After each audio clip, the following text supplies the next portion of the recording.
From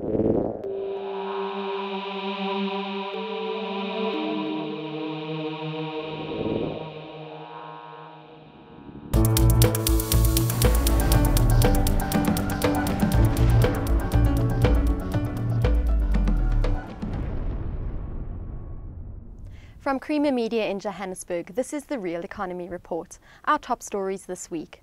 We visit a concentrated solar plant demonstration facility.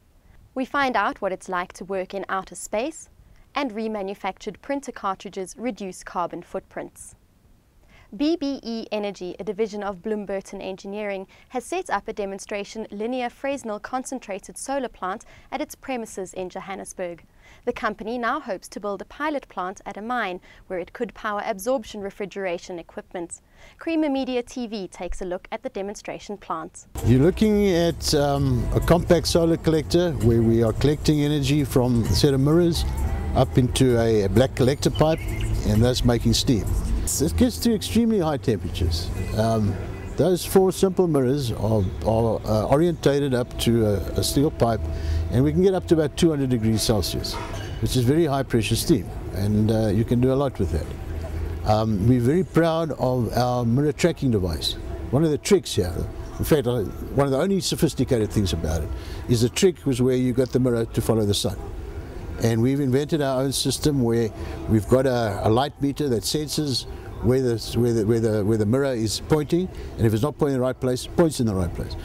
Some of our engineers have traveled around Europe and other parts of the world to find out what's going on there and what's available. And our conclusion there was that those suppliers and those scientific engineers are operating on a highly sophisticated level. It can be done simply, it can be done ruggedly, it can be done robustly, and it can be done by South Africans. We really got a lot of sun here. All right, well, the main thing is the cost, because the supply you can get from, say, Australia or from Europe, and the Germans are big players.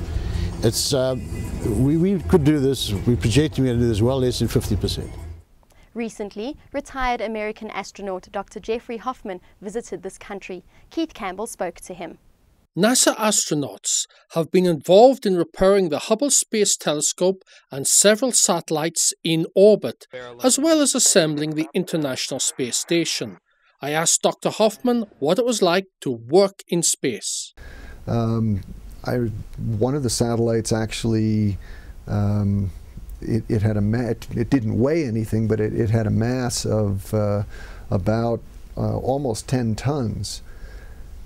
You know, in space, because it has no weight, an astronaut actually reached out, grabbed it as the shuttle approached it, and basically moved it by hand into the cargo bay where it was captured. I mean, you can move massive pieces of equipment and do things which would be totally impossible on the Earth.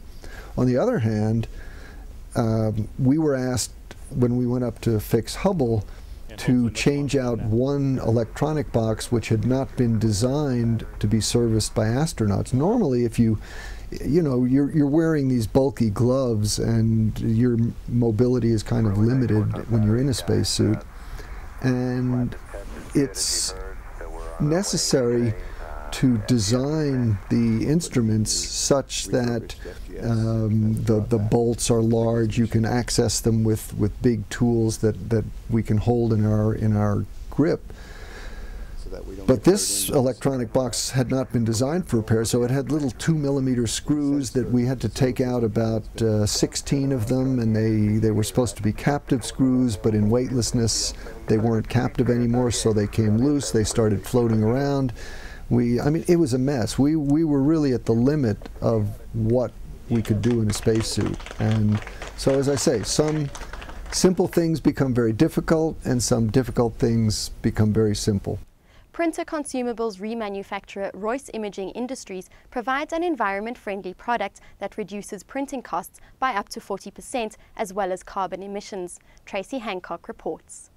Royce Imaging sales manager Natalie Oliver explains the environmental benefits of using remanufactured printer cartridges. So by using one remanufactured toner cartridge, you would be saving 1.1 kilograms of plastic going into landfill. You'd be saving 3 liters of crude oil going into landfill. and you'd be reducing carbon emissions by 2.5 kilograms. So if each person can look at using one remanufactured cartridge, the impact could be quite huge. Savings are also achieved when removing unusable steel and aluminium parts, adds Voice Imaging MD Greg Mounsear-Wilson. In a year here we do 8,500 kilograms of aluminium that goes for recycling and approximately 4,500 kilograms of steel components. The remanufactured printer cartridges have also caught the attention of Mainstream Solutions company Pitney Bowes Batsumi Enterprise MD Tukozani Gumede, who would like government to start using the product. The reason for me to say a government must use our product, one is to increase the employment rate in South Africa, and then two, we are actually, by using the originals, we are actually getting them from overseas instead of using our local company, which is Royce, that is actually producing quality products. And we are going to give our people in South Africa more jobs, and then they will be able to work and survive. That's Creamer Media's Real Economy Report. Join us again next week for more news and insight into South Africa's real economy.